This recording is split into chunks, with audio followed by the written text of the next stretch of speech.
All right, fellas, this is going to be part two of the 3D printing.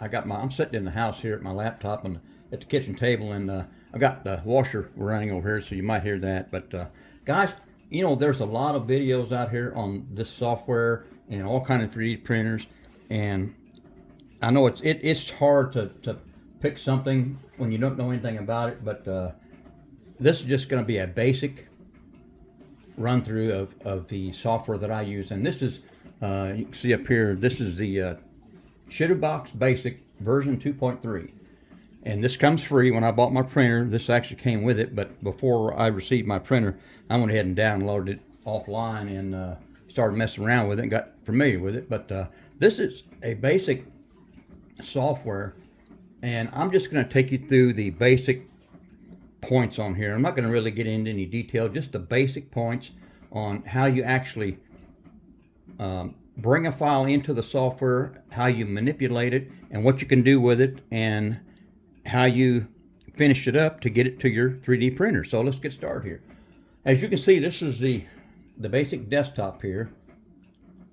You can move this around. I'm clicking my right mouse and holding, and you can just move this around anywhere you want.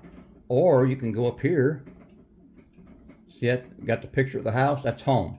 If you click that, that's the home position. Or you can click on top. You can rotate it around anywhere you want.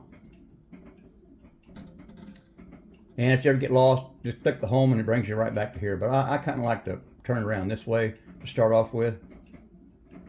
And the way we bring a file in to this computer is, you first have to have that file on your computer stored somewhere.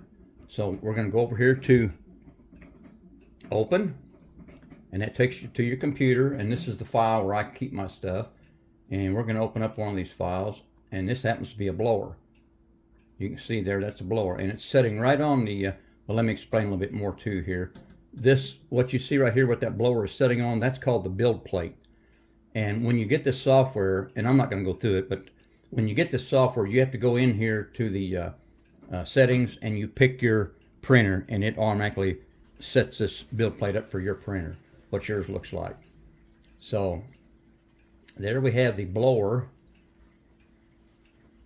and it's sitting right on the build plate, which that'll change, and I'll show you here in a little bit. But this area that we're working in right now, that's this right here, and this is our working area where we can do all of our work over here. Like right here we have move. That's where you can click on this, you can move your part. Here is a rotate. You can rotate the part. Here you can scale it. Just different features along the side here on what you can do. And up here we have the different options. Of course, here's open and here's save. And if you want to, for example, if I click and highlight that and click on copy and do just one copy and click on apply, you see it throws another one in there. Which that's pretty cool.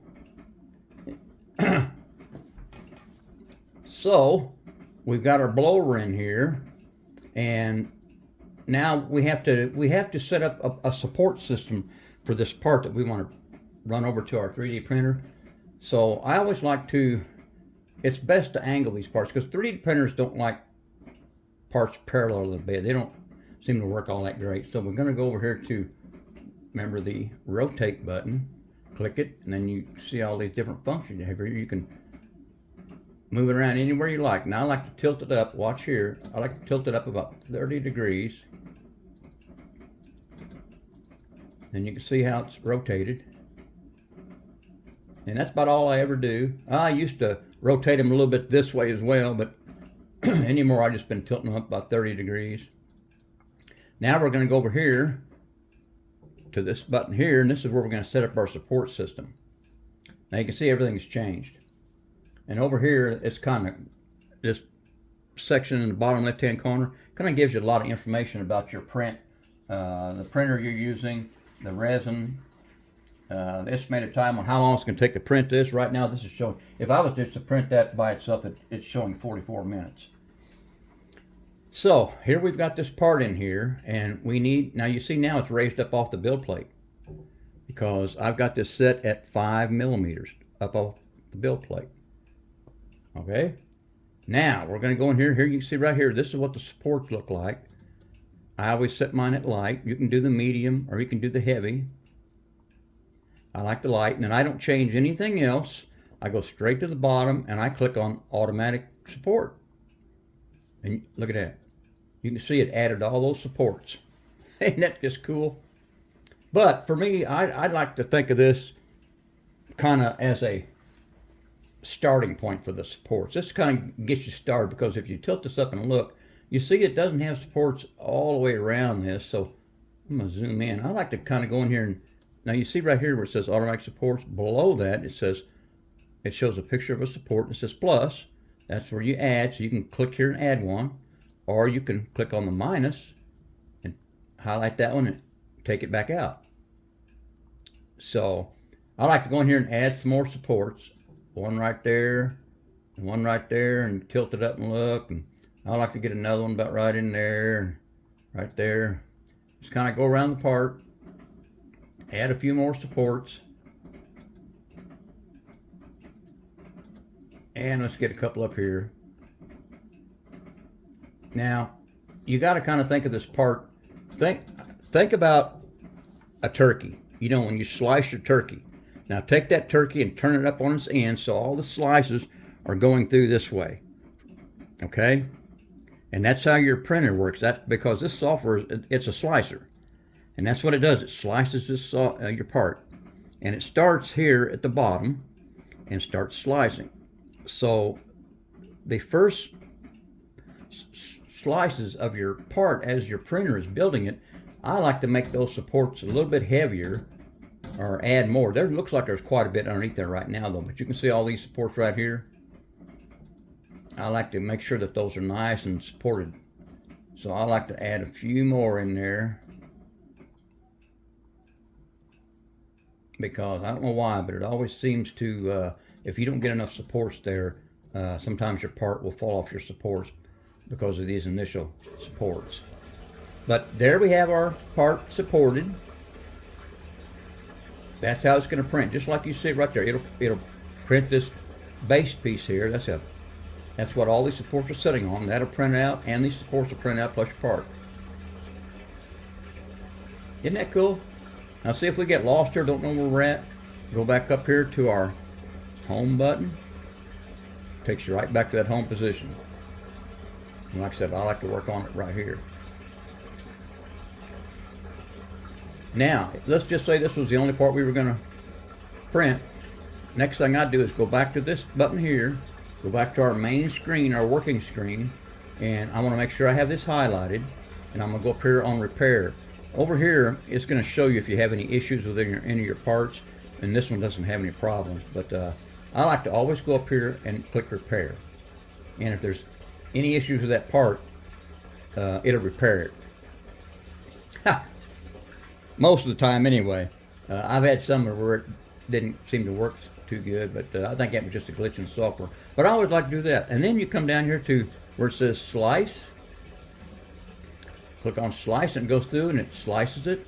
And then it comes to this screen here where it says it wants to detect what's called islands, areas within this part, you know, the blower, that may not be attached to anything else, and it doesn't have any supports to hold it. So you always want to do start detection of any islands, and you let it run through, and it will check that whole part to find if there's any issues with islands in there, if nothing's supported. And you come back and see here it says detected islands. So, but I don't really see any here. This is your slicer bar. Watch the part here. See, I can take it down every slice. And normally if you have any islands, it'd be in red over here, but I don't see any. It says 1. Well, it says 0 of 1, so maybe there's none. But anyway, I always like to click on delete all islands. And normally if there's any red in here, then it will turn it all to blue and you're good to go. And then you click save, and you save that file wherever you want to save it to, and that's the file that you'll put on your jump drive. This is the way I always do it. I always put that file on my jump drive, go out to the garage, stick that jump drive in my 3D printer, and I work off that drive. And you have to leave that drive in your printer the whole time while it's printing, because it's working off of that jump drive.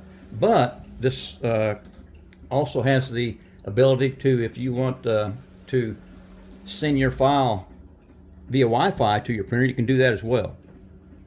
And this particular 3D printer that I have, it has an AI camera on board, and you can actually sit here while your printer is printing. You could send that part to your printer, that file to your printer, start the print, and you can sit here, and through that AI camera you can watch your print. And it's pretty cool. But all right, let's go back here. We've already saved our file, now we're ready to take it out to the printer, so we just go back, and there's your part. I mean, let me show you guys what I printed out this morning. I'm going to get rid of this, and I'm going to open up, this is a 454 big block Chevy that I bought, the file, and this is the way that I set it all up to print it all out. And you can see the part that we did, that blower, you do each part the same way and build it on your build plate here. And see, this one here is saying it's detected that in the current model there's issues. But if you,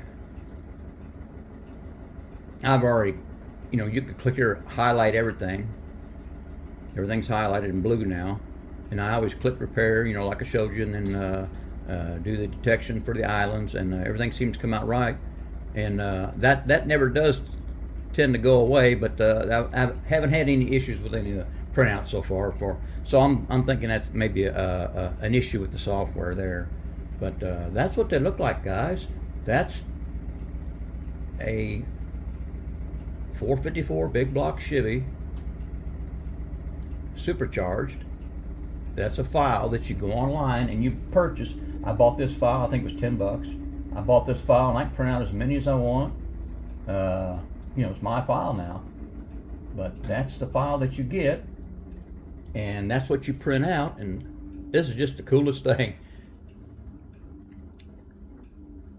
So guys, I think that's about all I got for you, but man, I tell you, this is just so cool. And the thing with 3D printers, if you need a part, if you need an engine, if you need anything, if you've already got the file, you can just go out to your printer and print one. Or if you don't have it, you can go online. There's a where I buy my files is called 3D Cult.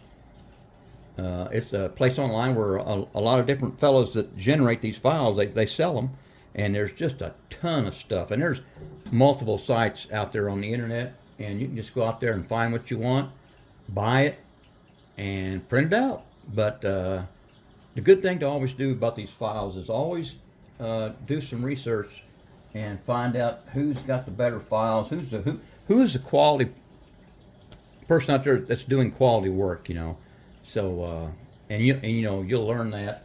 And I joined one of the forums, and I talked to a lot of the guys, and you learn what's out there, who's doing the better work, and which files to buy and which ones maybe not to buy. So, but guys, this is part 2 of the 3D printing the way that I do it, and it seems to work for me. Now, I am not an expert on this by no means.